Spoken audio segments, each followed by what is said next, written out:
La evangelización a la medida de Cristo. Hemos visto en la clase anterior que tenemos unos desafíos territoriales, históricos, realmente comprometedores entre luces y sombras. No todo es negativo, hay también mucha luz y mucha esperanza. Y que tenemos que ser evangelizadores con espíritu y que respondemos a un contexto que es la arquidiócesis de Cali con unas situaciones geográficas, sociales, económicas absolutamente específicas y aún más puntuales en cada parroquia, y cómo el plan de evangelización de la arquidiócesis quiere responder desde la estructura a esas necesidades y que cada parroquia sea motor, sea santuario de fe, sea lugar donde se llegue a cada sector, no solo desde la fe hecha oración, sino desde la fe hecha acción. Pero esa evangelización no puede ser de cualquier manera. Esa evangelización debe ser a la medida de Cristo. Pues recordemos que la evangelización, ¿qué es?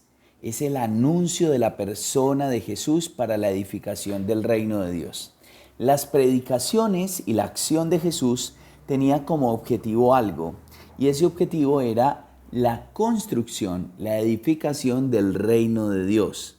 Por eso, el primer anuncio de Jesús, ¿cuál es? En Mateo 4:17, conviértanse porque está cerca el reino de Dios, porque llega el reino de Dios, porque ya está aquí. Y el reino de Dios es el deseo del amor, de la paz, de la justicia, de la verdad. Y ese reino de Dios irrumpe en nuestra tierra para hacernos un nuevo proyecto de vida, un nuevo camino, un camino fascinante. Y el reino de Dios no es un lugar, el reino de Dios no es nada extraño, sino la persona de Jesús. Jesús es el reino de Dios. ¿Quién es la paz? Jesús. ¿Quién es el perdón? Jesús. ¿Quién nos motiva la solidaridad? Jesús. ¿Quién es la justicia? Jesús. La conversión hace parte importante para nosotros establecer en nuestro corazón el reino de Dios. Y establecer en nuestro corazón el reino de Dios es comulgar, es unirnos a la persona de Jesús, es tener el corazón de Jesús, es vivir como Jesús vivió, es actuar como Jesús habló. Por eso en Juan 13:15 dice, les he dado ejemplo para que hagan ustedes lo mismo que yo he hecho. Yo soy el camino, la verdad y la vida. Nadie va al Padre sino por mí. Juan 14:6, que lo hemos escuchado hace unos domingos en el tiempo de la Pascua. Y entre ustedes tengan la misma actitud de Cristo Jesús, nos dice Pablo en Filipenses 2:5. Y así, nos han llamado para que seamos como Jesús, para que tengamos el corazón de Jesús. Entonces, ¿cuál es la tarea del evangelizador? Anunciar a Jesús para que conociendo la estructura de Jesús, nosotros podamos tener un corazón como el de Jesús. Para que conociendo lo que hizo Jesús, nosotros podamos hacer lo que hace Jesús. Para que nosotros, conociendo los sentimientos de Jesús, nosotros tengamos los sentimientos de Jesús. Pero para eso se requiere una conversión. Y la conversión viene después de que me han anunciado la persona de Jesús.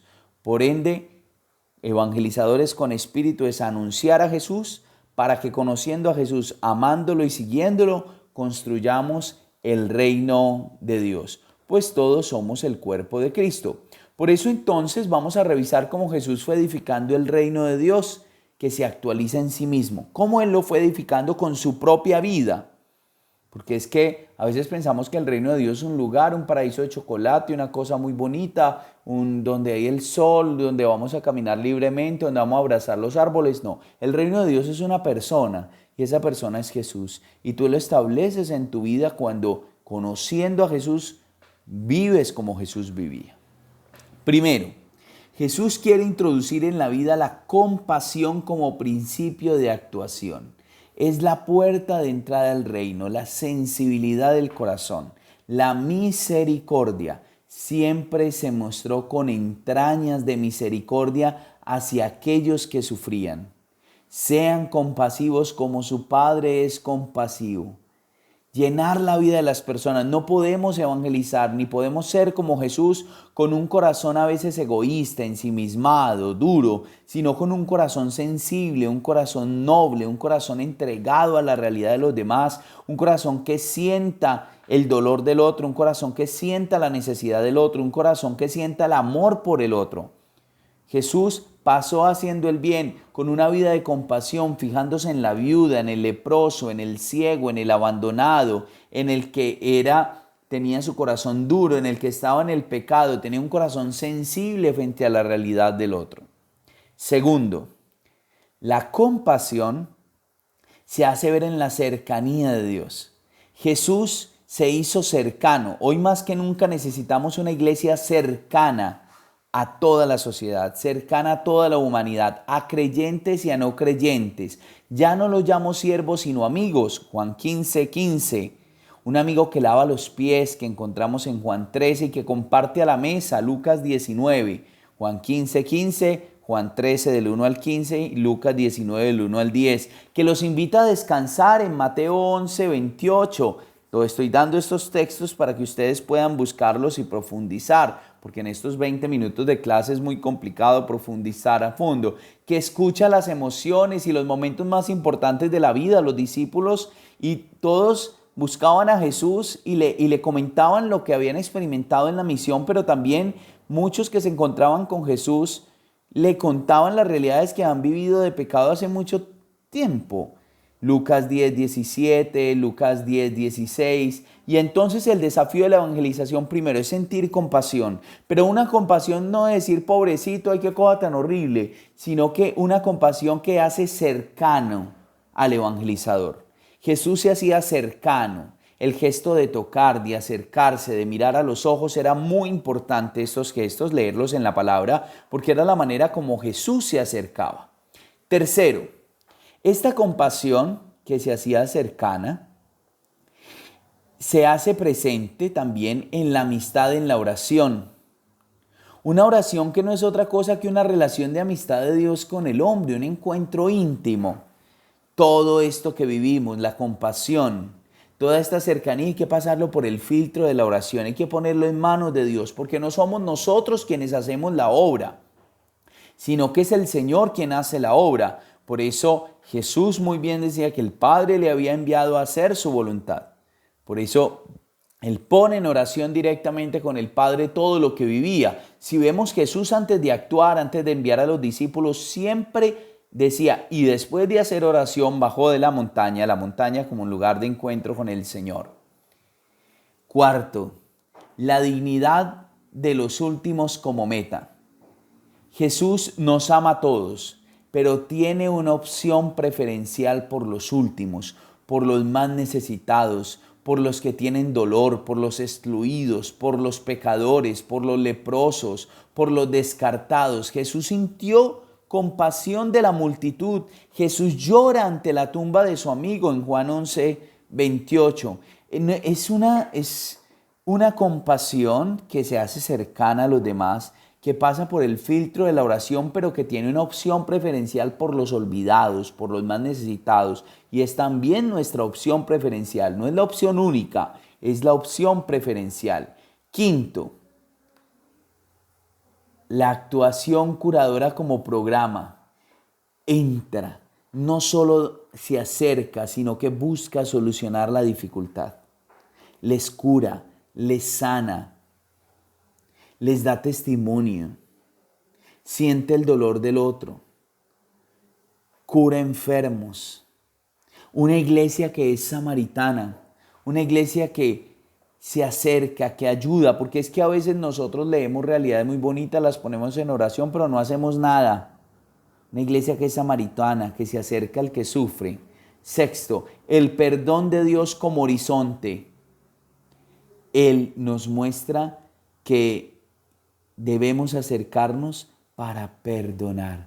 Mostrar a un Dios que perdona, una iglesia que perdona y que pide perdón.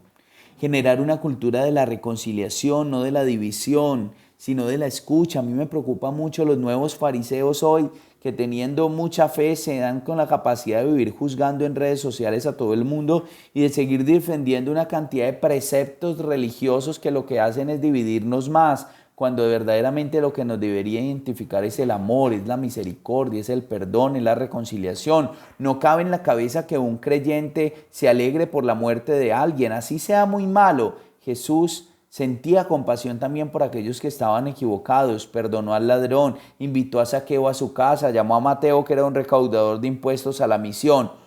Nunca debemos bajar la guardia frente a creer en la conversión aún de la persona más mala. Un verdadero evangelización promueve la reconciliación, no la división. Y nos pone una meta, la resurrección. Séptimo, la resurrección como esperanza. Una esperanza que es ineludible en el anuncio de la evangelización. Una iglesia que es signo de esperanza, y más en estos tiempos que vivimos.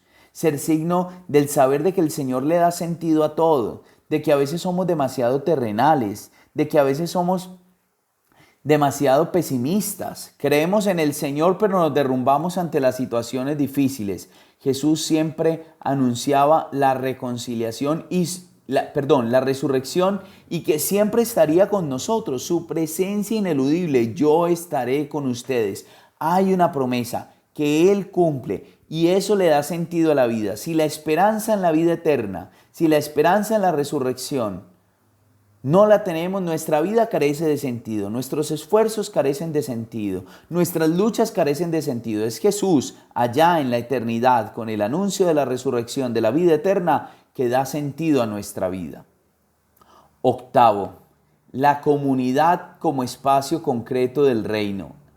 Eso es clave. Jesús construía comunidad, construyó familia con sus discípulos para caminar juntos, la sinodalidad de la que hablamos en la clase anterior, el caminar unidos. La iglesia debe ser comunidad de comunidades. A veces vivimos del individualismo, de lo que yo quiera hacer, de mi relación intimista. Alguien me dijo alguna vez: padre, el saludo de la paz deberían suprimirlo en la misa porque es que uno va a encontrarse con Dios y no, sí está bien que a veces el saludo de la paz se vuelve un jolgorio. ¿Cómo estás? ¿Cómo te ha crecido el cabello? El niño, ¿cómo está de lindo? No, es el saludo de la paz, pero nuestra fe no es una fe intimista, una fe egoísta, una fe simplemente de relación, sino con los demás.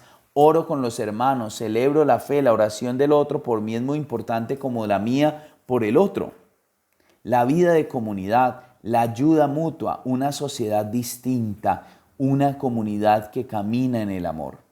Noveno, Jesús se muestra como maestro de un mensaje que actualiza todas las escrituras.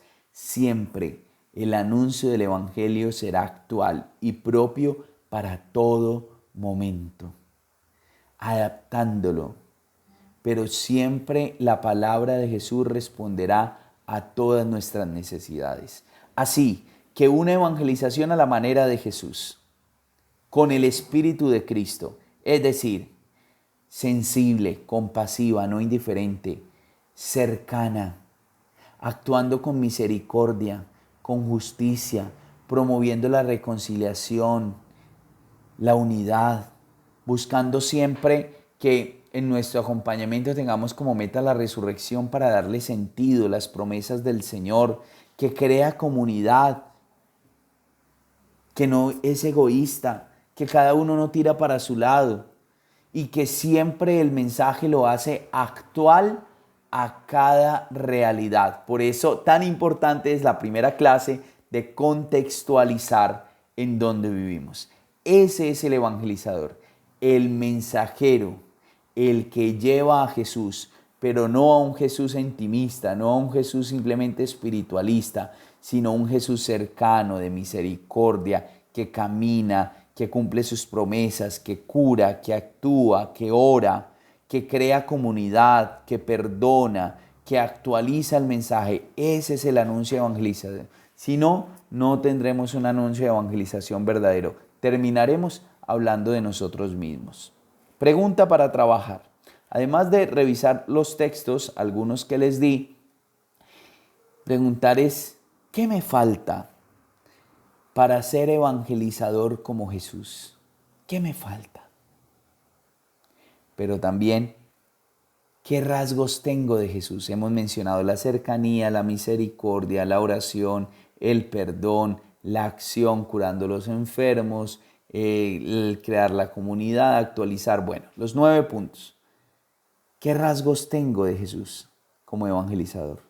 ¿Y cuáles me faltan? ¿Y vas a hacer oración? ¿Y vas a hacer oración? ¿Qué rasgos tengo de Jesús? ¿Cuáles me faltan? ¿Y cuáles encuentras además de los que no hemos mencionado en Jesús que nos servirían mucho a los evangelizadores? Dios les bendiga.